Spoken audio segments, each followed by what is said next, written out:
Hide Eshuatim Vitar Lo Efleká, que Ozi Bezirá Yah Adonai, Vairi Yeshua, o Shabtem Maim Besazon, e Maimecha Yeshua, La Adonai Yeshua, Awalecha Irtecha Selah, Adonai Tsebaot Imanu, Esgadulano, Elohe Yaakov Selah, Adonai Tsebaot, Ashrei, Adam Botearba, Adonai Moshiach, Hamele, Yanenu, Veion Kohen, Laiahudin, Haita Ora, Vesimcha, Vesazon Pika, Kerterielan, Kos, Yeshot, Essa, Vishem, Adonai, Ekra. Eis que no Elohim da minha salvação confiarei, e assim não temerei, pois a minha força e o meu cântico é o eterno Elohim. Ele é a minha salvação. E tirareis água com regozijo das fontes da salvação. A Elohim pertence à salvação, sobre o seu povo recai a sua brachá eternamente. O Adonai de Sebaot, o Senhor dos Exércitos, esteja conosco, que seja o nosso refúgio, o Elohim de Jacó. Ó Adonai de Sebaot, bem-aventurado, feliz é o homem que em ti confia. Eterno, salva-nos. Ó Meler, ó Rei, responde-nos no dia em que te invocamos. Para o Zefudim foi isto luz, alegria, regozijo e preciosidade. Assim seja conosco também. O cálice da salvação alcançarei, e o nome do Senhor proclamarei.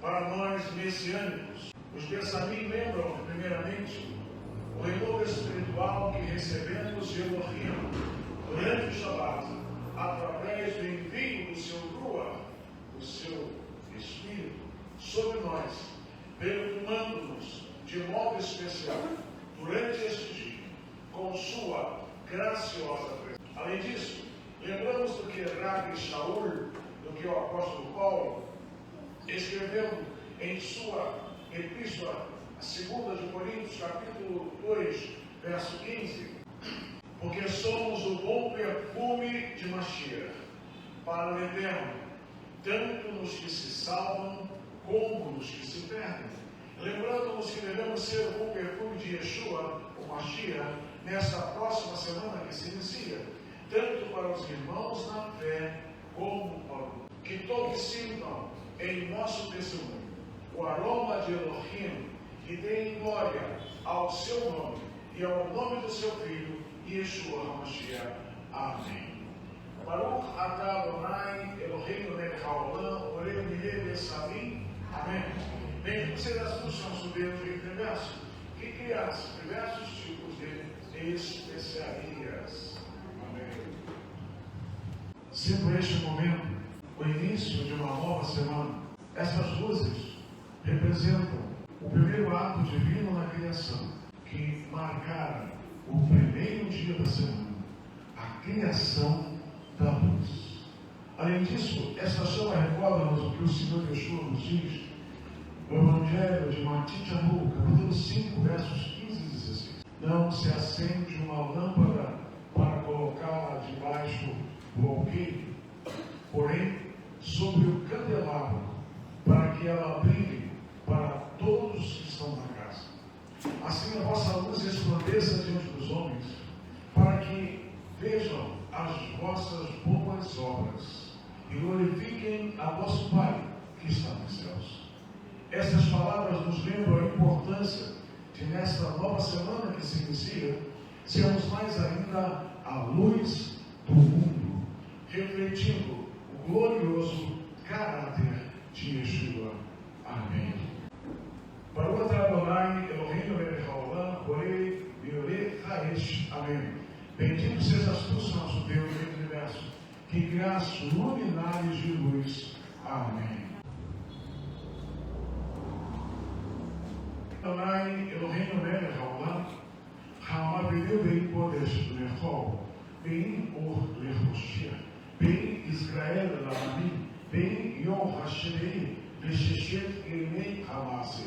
Baruch atah Adonai, ha'amavinu bein kodesh.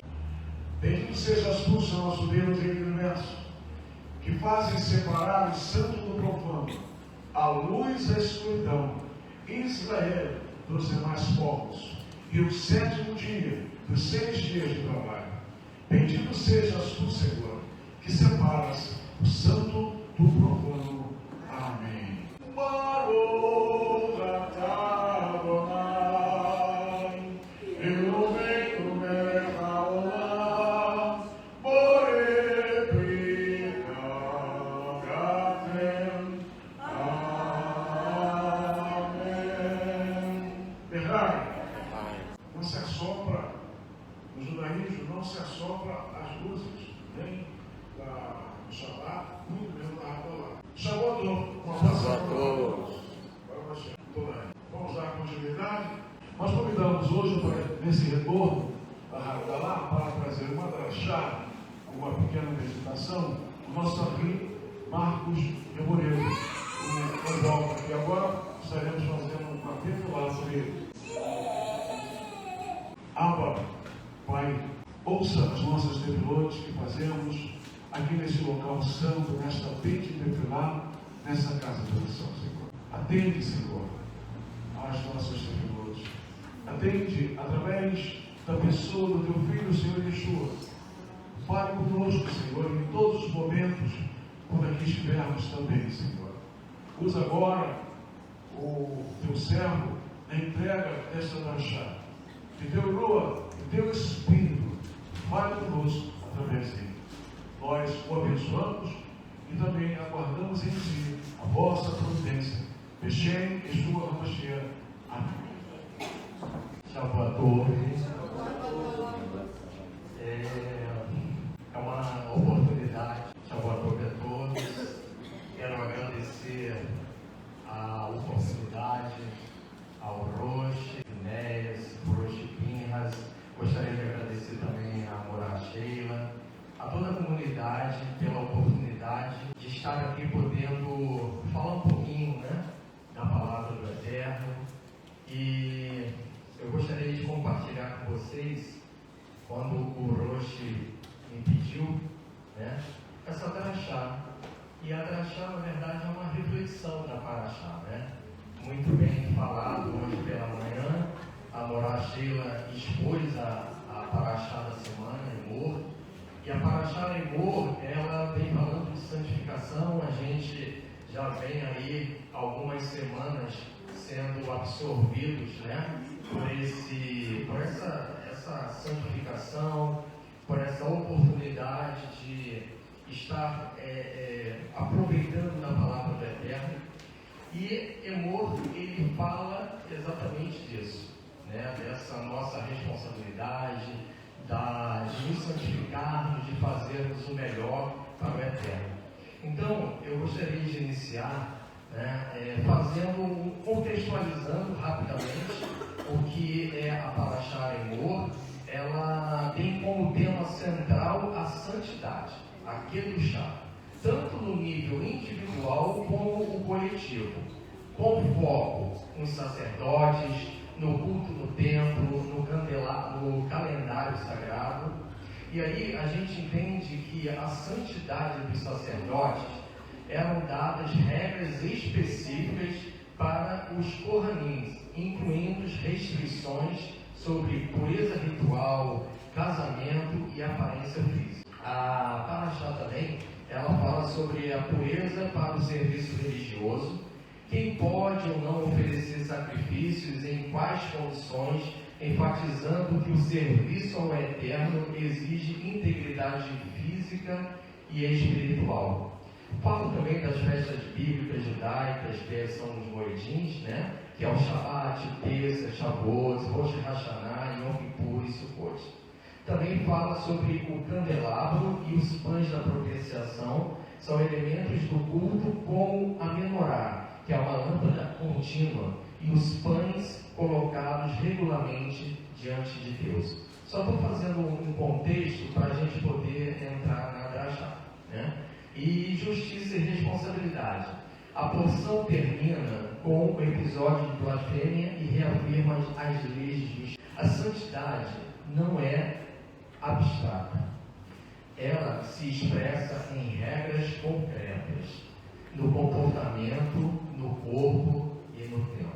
Quanto maior o chamado, maior será a responsabilidade em nos tornarmos santos.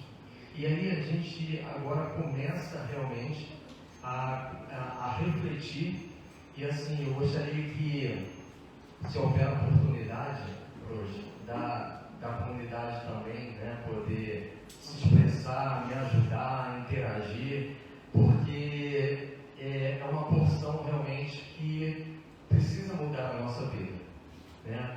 A gente precisa ser santo. E aí, quando a gente pensa em santidade, talvez muitas vezes a gente acha que é algo muito longe, mas a palavra nos afirma que essa santidade, ela provém do Eterno, e o Eterno nos dá condições de nós sermos esses homens e mulheres separadas para aquilo que tem como propósito. Então não tem nada impossível, né, hoje. Tudo está ao nosso alcance. Então basta a cada um de nós prestarmos atenção em cada parashot, em cada momento que nós estamos aqui, cada Shabbat é deleitoso, aproveitar ao máximo para que a gente entre sim em sintonia com o Eterno e a gente possa respirar, na verdade, essa santidade.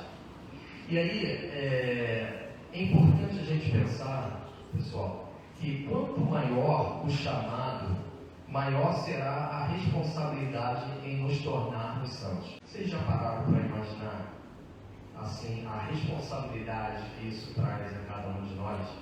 Ao mesmo tempo que é uma responsabilidade, que é um chamado, não é um fardo, porque eu entendo que todas as coisas acontecem sempre de dentro para fora, né? As coisas não podem ser externas, elas precisam ser internalizadas dentro da gente, e conforme a Gorá hoje falou, tudo é um tempo, tudo no seu tempo, tudo no seu processo. Então a gente respeitando esse processo, respeitando esse tempo, tudo vai se encaixando, né? Tudo vai ali de acordo com a visão do Eterno. O Eterno tem um jeito dele de agir em nossas vidas, e é muito interessante a gente poder estar ciente, né? E aí eu gostaria que vocês pensassem comigo que sempre haverá uma escala de aproximação, né? Então, conforme eu falei, tudo tem o seu tempo. Vocês acham que o Eterno vai cobrar da gente algo que a gente ainda não está capacitado para fazer? São reflexões que a gente precisa entender.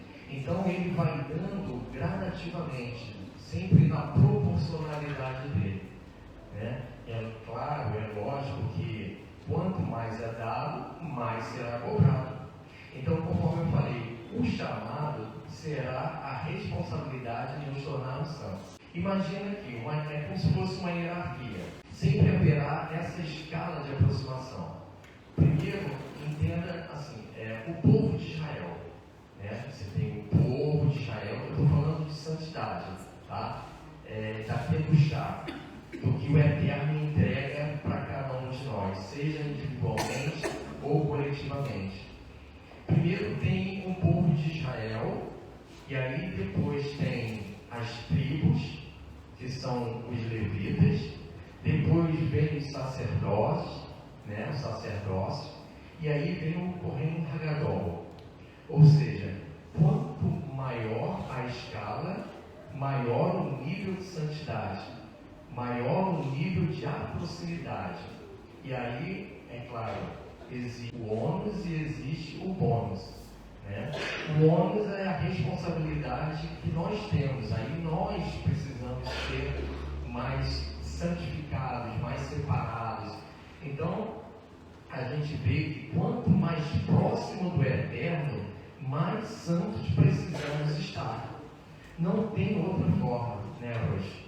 Não tem como a gente querer se aproximar do Eterno. Não adianta a gente querer um cargo, ou uma função, ou uma responsabilidade, se internamente nós não estivermos preparados para isso. Assim, preparados, eu acho que é um termo que vem de um processo. Tudo é esse processo, né? Ninguém está preparado para todas as coisas, mas ao longo a gente se prepara. Então a gente precisa estar, quanto mais próximo, mais santo precisamos estar. Não podemos fazer nada de qualquer maneira ou estar de qualquer forma. Não tem isso. Tudo é proporcional. A gente não pode querer uma responsabilidade, eu não posso exigir ou querer um cargo, né? Se eu não estiver preparado para isso, se eu não estiver de acordo com aquilo que o Eterno, o nível de santidade que o Eterno queira que eu esteja. E eu preciso me preparar para chegar a esse nível. Então, vocês acham que, por exemplo, vou dar um exemplo, o Roche, né, a Morá, que vem aqui, a Morá Camila, todos que vêm até aqui, a essa Bimar, não precisa ter uma santificação, não precisa estar separado? Sim, precisamos estar separados, porque isso é exigido de cada um de nós, em todas as funções. É um nível de hierarquia, né? Com certeza, a responsabilidade do Roche, quando está aqui, de assumir uma querrilá, né, da responsabilidade que ele tem, é um nível maior que nós temos, é uma responsabilidade maior, primeiro com o Eterno e depois com a congregação. E isso não faz também que a gente fique isento dessa responsabilidade, né? Porque, como eu falei aqui, existe uma hierarquia. Então, todos nós somos responsáveis por essa santidade, por essa santificação, tanto individual como coletivamente. Então, a Beit Roei Shalom, ela precisa da santificação de cada um de nós, né? É interessante que eu vou pegar aqui os exemplos que eu peguei dos sábios, né? O Rashi, por exemplo, que viveu no século XI, ele diz assim: a palavra emor, dize, e aí depois eu vou explicar porque você pode interpretar como dize, ou como fale, ou como fala, né? Que é a paraxá da semana. Emor quer dizer fala. Mas aqui ele diz assim, ó, dize, no uso repetido dela. Isso indica uma dupla responsabilidade. Os adultos devem não apenas cumprir as leis, mas também educar os mais jovens. A santidade não é só pessoal. A santidade, ela é transmitida.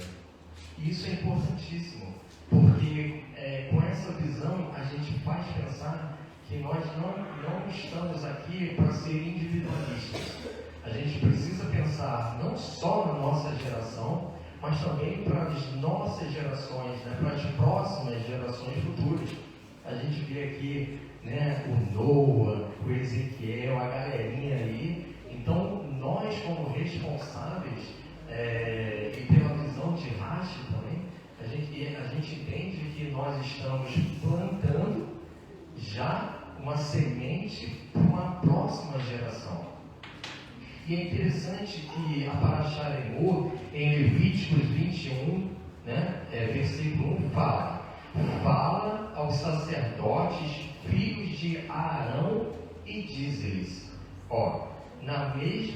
no mesmo capítulo e no mesmo versículo, né, no primeiro ele diz, fala aos sacerdotes, filhos de Arão, e diz-lhes. O texto parece repetir, fala e diz, mas tem um princípio profundo aqui. E o princípio não basta viver a santidade, é responsabilidade dos adultos ensinar e proteger a próxima geração. Então olha como isso nos traz uma reflexão, né? Como isso nos coloca diante de algo tão profundo, que nós não estamos aqui somente para a nossa geração, né, Roger? Mas também para a geração da geração, e isso é muito, muito importante. Nós temos também Maimônides, que Rambam, do século XII, ele diz: as leis dos Corramins são racionais. O sacerdote precisa manter um padrão elevado, porque representa o povo diante de Deus. É um código de ética público. Então, olha a responsabilidade dessa hierarquia. Olha a responsabilidade que o Eterno vai colocando, né, no nosso processo, na nossa caminhada, na nossa vida. A gente vai ver um pouco mais adiante que nós também somos chamados a ser um sacerdote, né? Nós somos um sacerdócio real. Então, nada que a gente está vendo aqui é somente para alguns, né?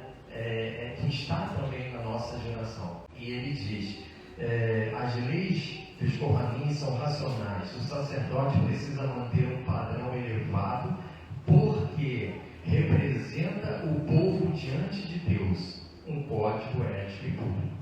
Narmandes, século XIII, diz: não basta apenas cumprir regras, é preciso cultivar uma sensibilidade interior ao sagrado. Gente, isso quando eu li, eu fiz uma auto-reflexão, porque a gente vê hoje em dia a banalidade, né, que a gente vê no meio, do meio, não vou falar, religioso, obrigado, religioso, e a gente vê essa banalidade, as pessoas fazendo as coisas de qualquer jeito, de qualquer forma, se apresentando ao Eterno de qualquer maneira, e a gente vê que as coisas, elas não podem ser assim, elas não são assim. Tudo que é do sagrado, a gente precisa entender que, primeiro, ele não faz, como eu falei, ele não nos dá nada que a gente não possa absorver. Tudo está dentro da conformidade. Então, pessoal, irmãos, a gente não tem como ser diferente. Sabe por quê? Porque não é só regras, não é só vir aqui, né, e cumprir tabela. Não, é muito mais. Eu tive a oportunidade de falar e eu tenho a oportunidade de refletir o quanto o Eterno ele tem feito na minha vida. É todo um processo. Hoje de eu estar aqui é um processo. E eu agradeço muito, Roche, pela sua sensibilidade, pela oportunidade. Sou grato ao Eterno pela sua vida, da Morada, de toda a congregação, porque às vezes na caminhada a gente passa por muitas coisas, né? Mas quando a gente coloca a nossa vida na mão do Eterno e deixa Ele fazer esse processo no tempo dele, tudo dá certo. E não pode ser diferente. A gente não tem como estar aqui e não simplesmente cumprir tabela. É um chamado a refinar o caráter, não só o comportamento externo. A gente tem visto aí, conforme eu falei, muitas coisas. E hoje a internet, o meio de comunicação, as redes sociais, a gente acaba que ouve muitas coisas. E se nós não estivermos atentos ao Eterno, ao que Ele quer, ao processo dele, muitas vezes a gente vai ser levado por ventos, né, que não são do Eterno. E aí a gente perde tempo, aonde a gente já poderia estar estar mais crescido, conforme, né, diz o Rabino Shaul. Muitas vezes a gente já poderia estar comendo de um alimento sólido e a gente ainda está com leite, né, hoje. Então, assim, são vários motivos que nos levam a entender que esse chamado, ele refina o nosso caráter. E não é um comportamento externo, é todo do interior. Tudo precisa vir do nosso interior. A verdadeira santidade não está em se afastar do mundo, mas em elevar o cotidiano. É interessante também que a gente vê que muitos religiosos, né, eles têm essa visão. Eles se afastam de todos, né, vai viver a sua vida lá enclausurado, orando o dia todo, a noite toda, pensando na verdade que isso está agradando o Eterno, ou ele está na verdade se tornando mais santo. Mas ser mais santo é exatamente você obedecer o Eterno e estar no meio do mundo. Porque tem um versículo. Exatamente. É uma oração de Jesus ao Pai, né? Que não nos tire do mundo, que nos não tire do mundo, mas que a gente seja exatamente essa luz do mundo. É para a gente estar junto, é para a gente congregar, né? Não existe também, a internet é muito boa, mas congregar, estar aqui, não tem preço. Um valor imensurável, né? A oportunidade de nós estarmos aqui. Então, a verdadeira santidade não está em se afastar do mundo, mas em elevar o cotidiano. Cada pessoa pode agir como um sacerdote na própria vida, transmitindo, conforme a visão de Rashi, transmitindo ações simples em algo sagrado. Na Haftarah, Ezequiel 44, 15 e 30, eu gostaria de ler rapidamente, que o Rosh me pediu para fazer essa drachá exatamente na Haftarah, né, de Ezequiel 44, 15 e 30, que faz essa ligação com a Parashá Emor. E ele diz assim: já os sacerdotes levitas, filhos de Sadoc, que guardaram o meu santuário, quando os filhos de Israel se afastaram de mim, eles virão para oficializar perante mim e portar as oferendas de gordura e sangue. Diz o Eterno Deus: eles entrarão no meu santuário, aproximar-se-ão de minha mesa para oficializar perante mim e serão responsáveis por cumprir minhas determinações. Quando entrarem pelos portões do pátio interior, estarão vestidos com roupas de linho, sem nada que seja de lã, tanto ao oficiarem junto aos portões como o seu interior. Ezequiel 44, de 15 a 30, tá? Adornos de linhos cobrirão suas cabeças e também de linho serão seus calções. Não se cingirão de nada que provoque suor. Antes de sair ao pátio exterior para estar presente, o povo despirão as vestes usadas enquanto ministravam, depositá-las-ão nas câmeras santas e vestirão outras roupas, para que não se misturem ao povo usando as vestimentas que se tornaram santificadas. Não rasparão as suas cabeças, não deixarão mechas compridas em seus cabelos, mas sim os cortarão no tamanho apropriado. Ao adentrar ao santuário, nenhum sacerdote beberá vinho. Não desposarão nem viúva, a não ser que o seja de um sacerdote, nem divorciada, mas sim virgens da estirpe da casa de Israel. Ensinarão ao meu povo a aliança entre o santo e o profano, e a discernir entre o impuro e o puro. Em caso de uma controvérsia, oferecer-ão para julgar, sempre segundo meus preceitos, e guardarão minhas leis e meus estatutos, cumprindo a cada situação o que neles está prescrito, não deixando de santificar meus sábados. Não tocarão em mortos que não sejam parentes próximos para não se purificarem. Somente por seu pai, sua mãe, seu filho, sua filha, seu irmão ou uma irmã que não tiver marido poderão purificar-se. Depois que o sacerdote tiver se purificado, serão cortados 7 dias. E quando adentrar o santuário para lá oficializar no pátio interior, apresentará sua oferenda por pecado. Diz o Eterno Deus: isso será sua herança, eu sou sua herança. Não lhes darei possessão em Israel, eu sou sua possessão. As oferendas, tanto as de vegetais, quanto as que são oferecidas por reparação de pecados, e aquelas apresentadas por reconhecimento de culpa, serão seu alimento. Tudo que for consagrado ao Eterno em Israel lhe pertencerá, bem como as primícias de todos os frutos e toda oferenda alçada.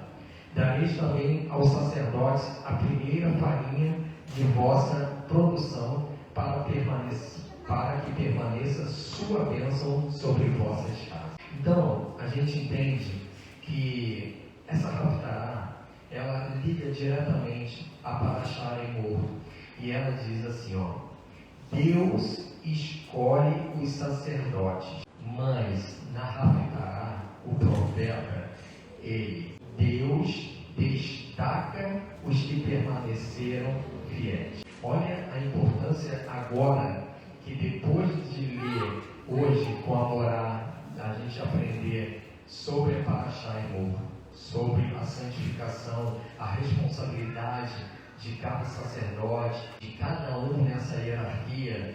A gente entende que Deus, ele escolhe, mas o profeta, ele destaca que quem permanece fiel. Deus está corrigindo erros do passado, especialmente a corrupção do sacerdote. Deus separa os filhos de Sadoc, linhagem fiel de sacerdote. Não basta, pessoal, irmãos, congregação, Querrilá, sinagoga, não basta ser chamado, precisa permanecer fiel. Quem era Sadoc? Sadoc era um sacerdote descendente de Arão, pertencente à linhagem sacerdotal legítima de Israel. Era fiel a Davi em momentos críticos, como a rebelião, por exemplo, de Absalão. Viveu aproximadamente um período do século XI ao século X a.C. Ele atuou durante o período de 2 reinados em Israel, de Davi, cerca de 1010 a 970 a.C., e Salomão, cerca de 970 a 931 a.C. Era um período conhecido como a época da monarquia em Israel, onde o reino ainda não havia sido dividido. E aí a pergunta que se faz é: por que o Eterno chama os filhos de Sadoc ao sacerdote?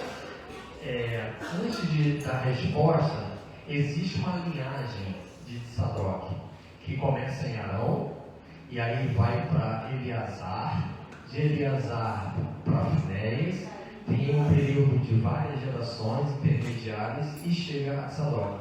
Mas aí agora eu gostaria de perguntar a vocês: por que o Eterno chama os filhos de Sadoc ao sacerdote?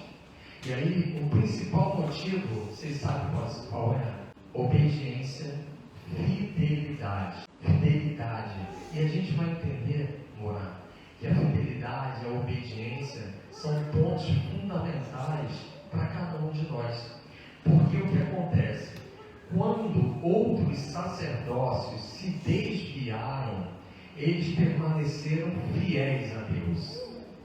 E claro, um ponto de reflexão muito importante para a nossa vida, o quanto nós estamos sendo fiéis ao nosso ministério, fiéis à nossa família, fiéis à nossa date, fiéis a princípios morais, da quais que o Eterno espera de cada um de nós.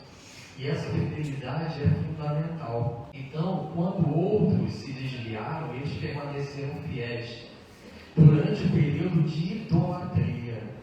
Muitos passaram a servir outros deuses, mas a linhagem de Sadoc permaneceram fiéis ao culto verdadeiro. Tremendo isso. É muito tremendo, porque a gente pega esse exemplo e quando a gente traz para a realidade de hoje, né, a gente vê que existe ainda isso. Isso é um fato que não ficou no passado. Quantas pessoas e quantas coisas a gente tem visto dessa imoralidade, de tudo que a gente, dessa inversão de valores, dessa idolatria. A gente tem algo que nos atrai muito, né? Nós somos atraídos por muitas, mas quando nós somos fiéis, e isso faz com que agrade ao Senhor, isso agrada o coração do Eterno. Em Ezequiel 44:15 existe um princípio: Deus honra a fidelidade e a imorar, como a Morá falou, e a obediência. Isso é um princípio, não pode ser negociado. Os princípios do Eterno, eles não podem ser negociados.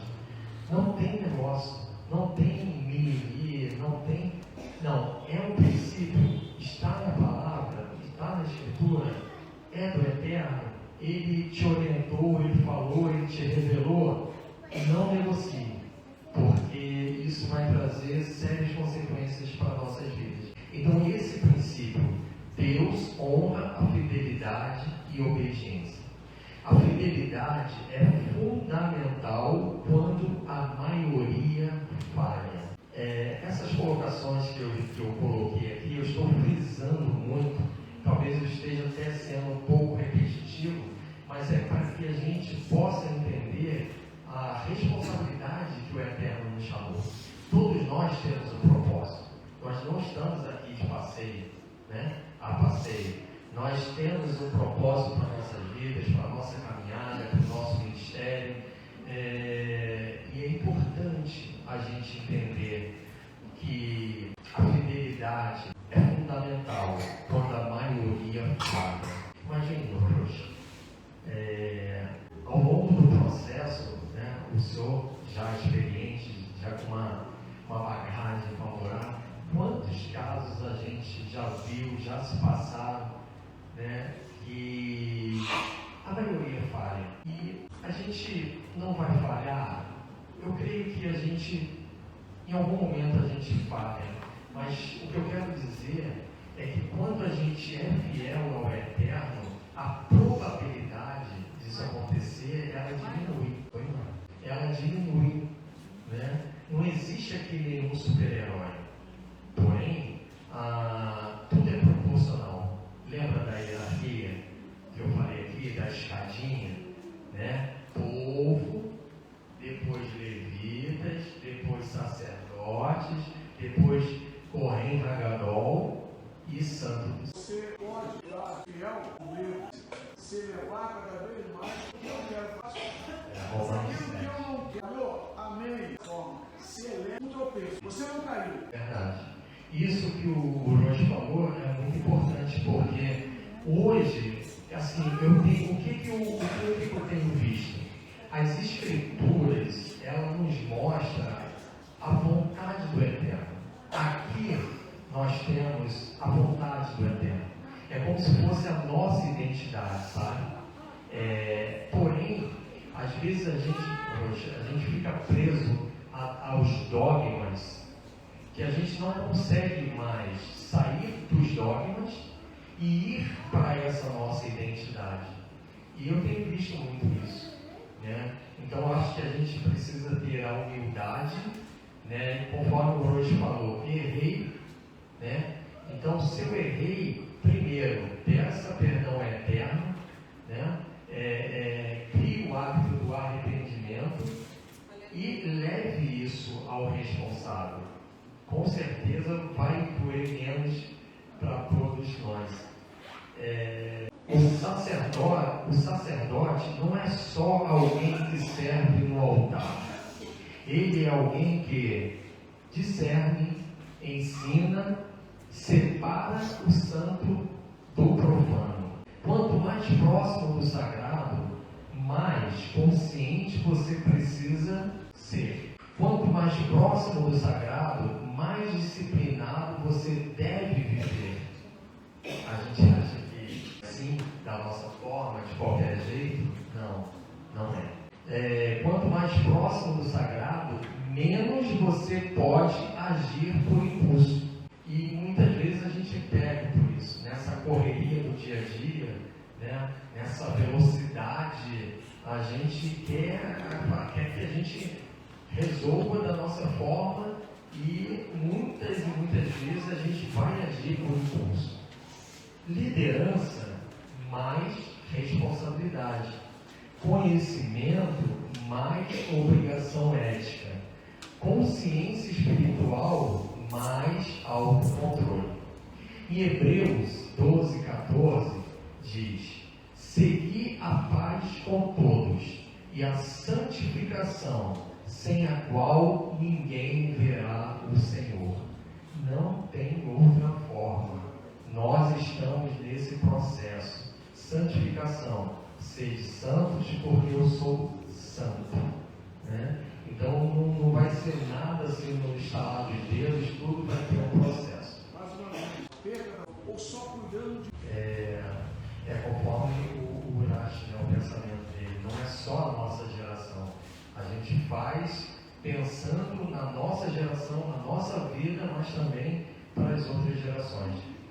A ideia não é só mostrar na teoria. A santidade é demonstrada através do nosso viver. É ali no dia a dia, são nos mínimos detalhes, né, no nosso trabalho, na nossa casa.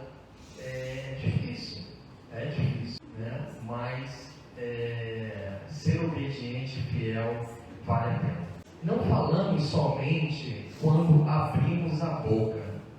Falamos, né? Quando abrimos a boca e falamos, nossos gestos, nossas decisões, nossas atitudes reverberam no dia a dia, né? Os sacerdotes levavam as ofertas do povo ao Eterno e traziam as respostas do Eterno ao povo. Eles eram intermediários. Agora, é uma coisa interessante, a fala, né? Porque amor é fala, né? E aí a fala acontece aonde? Por exemplo, a parte daqui, né? Do pescoço. A fala acontece no pescoço, que é o elo entre os pensamentos e as ações do corpo. Então a gente precisa entender que a fala, a fala faz uma intermediação, é um equilíbrio entre os pensamentos e as ações. O que eu quero dizer com isso? Não adianta, tem que ter um equilíbrio. Não adianta a gente ser muito intelectual, a gente estudar muito, ser muito intelectual, saber muito das parashiotes, ser um expert, se a gente não tiver ações. Precisa ter um equilíbrio. Você estuda, né, para que você coloque isso em ação, porque o Eterno busca isso, Ele quer isso de nós, esse movimento. E ao mesmo tempo, não adianta você querer ser o bambambam, não o rambam, mas o bambambam, né? Querer ter muitas ações, querer fazer muitas coisas, se os seus pensamentos não estiverem equilibrados, se os seus pensamentos não estiverem de acordo com aquilo que o Eterno quer para cada um de nós. E aí, nós somos convidados a sermos sacerdotes, né? Em 1 Pedro 2, 9, 10, ele diz: vós, porém, sois raça eleita, sacerdócio real, nação santa, povo propriedade exclusiva de Deus, a fim de proclamardes as virtudes da daquele que vos chamou das trevas para a sua maravilhosa luz. Vós sim, que antes não éreis povo, mas agora sois povo de Deus, que não teneis alcançado misericórdia, mas agora alcançaste misericórdia. Isso é um chamado para cada um de nós. Eu acho que tudo aqui que eu falei até então é exatamente para cada um. Ninguém aqui está isento. Nós fomos chamados para sermos sacerdotes, nação santa, um povo eleito, um povo escolhido, um povo separado. Nós estamos aqui para fazer a diferença. Conforme eu falei, não existe um super-herói, mas nós estamos aqui convidados a sermos separados para o eterno, para ser exatamente essa luz no mundo. Então é importante isso. Esse convite está feito, esse convite está na mesa, esse convite está disponível. E a santidade nos dias atuais mudou. Se você lidera pessoas, sua conduta tem mais impacto, transparência, disciplina e consistência. Não são apenas virtudes bonitas, são o que constrói confiança. Saúde mental e limites pessoais. Isso também faz parte da santidade, né? Como a santidade protege o seu estado interno. Nem tudo precisa ser absorvido. Notícias tóxicas, ambientes negativos, relações desgastantes. Saber dizer não sem culpas também é uma forma de santidade. Mesmo fora do templo físico, o princípio continua. Quem se aproxima mais de Deus, seja um líder, um intercessor, um adorador, um ministro, precisa viver diferente. Não tem como. É um convite, esse convite ele é dado a nós, santos e separados pelo Eterno. Não tem como a gente viver da mesma forma que a gente está vendo no mundo, essa inversão de valores. Então, na verdade, a gente vive numa contramão. Precisa ter discernimento espiritual. Hoje complicado também. Discernimento é algo que faz toda a diferença. E também a gente precisa ser um exemplo. As pessoas, nós somos, como dizem, né? A palavra, nós somos cartas vivas. Isso, né, hoje já é bem antigo, esse termo usado. Mas é uma realidade. A gente está sendo visto o tempo todo.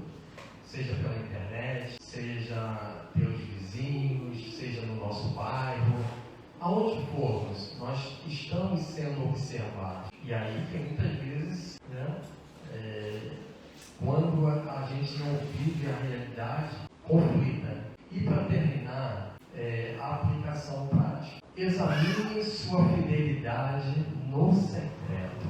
A pergunta: você é o mesmo longe dos outros? Aí fica um ponto de interrogação.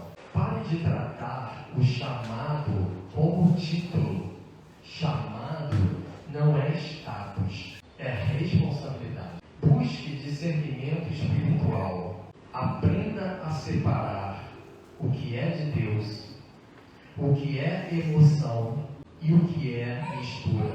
O que é essa mistura? É o comum. É a linha divisória do que é santo e do que é profano, do que é santo, do que é comum. Deus aproxima os chamados, mas permanece com os fiéis. Chamou a todos. Para cá, sacerdote. Yivarech Adonai, Bismereva, Yahi Adonai, Parecha, Bihomeka,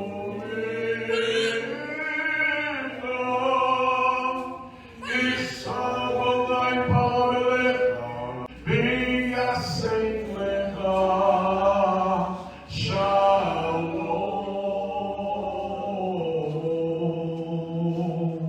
Que o Senhor te abençoe de guarde.